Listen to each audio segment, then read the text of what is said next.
Саламатсыздар ма балдар? Бүгін қарастыратын өткен жолдан бері сендер сұрап жатсыңдар, ол бізде электролиз, яғни электролиз реакциялар бізде қалай жүреді, қандай реакциялар бар бізде, және оның маңыздылығы, өмірде керектілігі және негізгі реакциялар.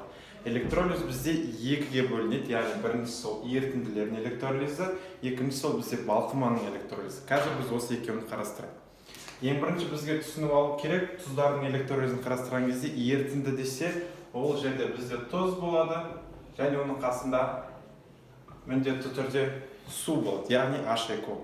Ал егер де балқыма деп қарастыратын болсақ, онда бізде артық ештеңе жоқ, бізде тек қана тұз болады.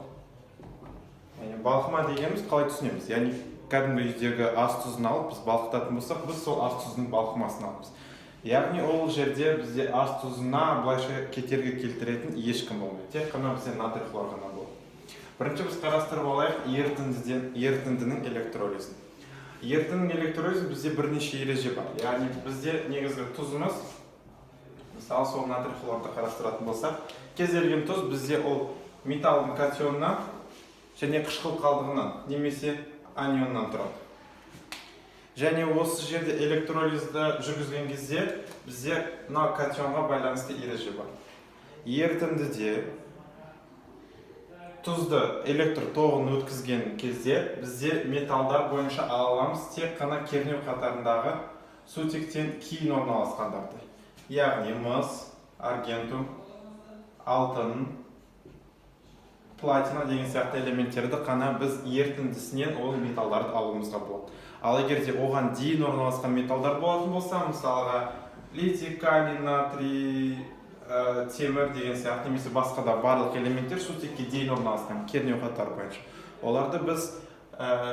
Олардың металдарын біз ала алмаймыз электролиз нәтижесінде. Оның орнына бірақ та металл кетпесе де бізде оның орнына басқа бір элемент кетіп қалады. Ол мысалға, егер де бізде натрий катионы бар, электр тоғын жүргізетін болса, бір натрий тұзымен бірге. Онда электр тоғын жүргізген кезде натрийіміз бізге сутекке дейін орналасқан, оның орнына бізде кетеді су молекуласы, тоққа ұшырайды. Тоққа ұшыраған соң бізде су молекуласы бөлініп, одан H2 газы бөлінеді. Яғни, егер де бізде ерітінді болатын болса, және ерітіндінің ішінде тұзымыздың катионы ол сутекке дейін орналасқан болса, онда бізде электролизға сол металлымыз емес, оның орнына су ұшырайды, одан бөлінеді бізде сутек. Яғни, тұздың ерітіндісін электролиз ұшыртқан кезде катодта бізде бөлінеді сутек деп айтамыз. Ал егер бұл бізде металдарға байланысты. Егер де металлымыз сутектен кейін орналасатын болса, онда бізде ешқандай қиыншылық болмайды, біз сол металдың өзін бөліп шығара салдық. Мысалға, купрум хлор ерітіндісі болатын болса, одан біз оңай купрум металлын бөліп алсақ болады, тоқтың нәтижесінде. Бұл бізде металдарға байланысты ереже ерітіндідегі. Ал енді қышқыл қалдығына байланысты келесі ережеміз бар, ол оттек атомының болуы және болмауы. Егер де оттек атомы кездессе, онда ол қосылыс сендерде электролиз ұшырамайды. Мысалға, натрий 2SO4 деген тұзды алатын болсақ, суға еріткен кезде бізде SO4 деген анионымыз пайда болады. SO4 2-. Осы SO4 2- анионы тоқ жүргізген кезде, ол бізде электролиз ұшырамайды. Оның орнына айналасындағы сол баяғы ерітінді деген соң суымыз кедергі келтіреді.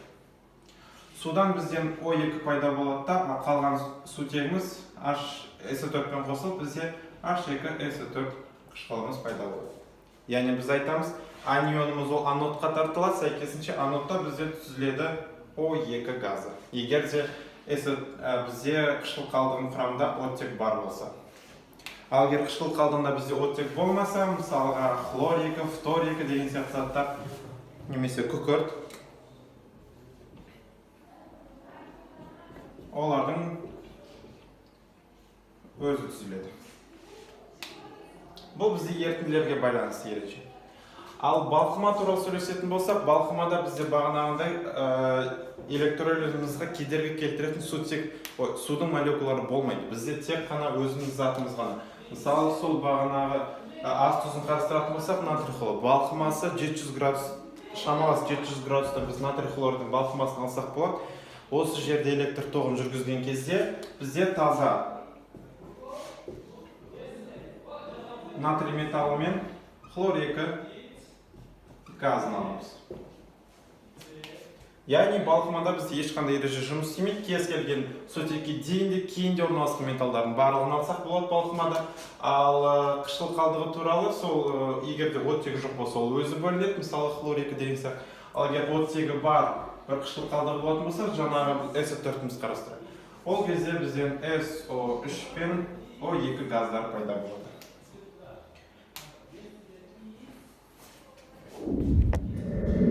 Егер қосымша сұрақтарың болса, WhatsApp-қа, Instagram-ға немесе Мирас Академиясындағы біздің группамызға жазсаңдар болады.